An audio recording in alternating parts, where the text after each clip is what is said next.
السلام علیکم ورحمۃ اللہ وبرکاتہ۔ ناظرین و سامعین، استقبال ہے آپ کا بزم تھانوی یوٹیوب چینل پر۔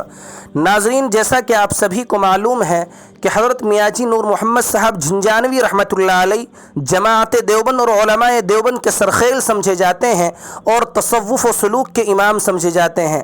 جیسا کہ آپ سبھی جانتے ہیں کہ حضرت حاجی امداد اللہ مہاجر مکی نور اللہ مرقدہ کے وہ پیر و مرشد ہیں، اور حضرت مولانا محمد قاسم صاحب نانوتوی بانی دارالعلوم دیوبند کے شیخ ہیں۔ آج کی اس ویڈیو کے اندر ہم آپ کو بتائیں گے کہ حضرت حاجی امداد اللہ مہاجر صاحب رحمۃ اللہ علیہ نے حضرت میاں جی نور محمد صاحب جھنجانوی رحمۃ اللہ علیہ کو اپنا پیر کیوں بنایا تھا۔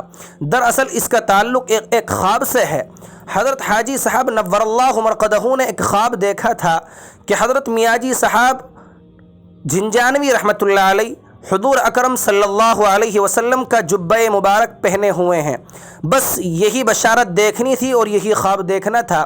اسی بشارت اور خواب کی بنا پر حضرت حاجی صاحب نور اللہ مرقدہ آپ سے بیعت ہوئے۔ حضرت میاں جی نور محمد صاحب جھنجانوی رحمۃ اللہ علیہ 4 رمضان المبارک میں 1258 ہجری میں وفات پایا گئے۔ مزار مبارک آپ کا قصبہ جھنجانے میں مرجع خلائق بنا ہوا ہے۔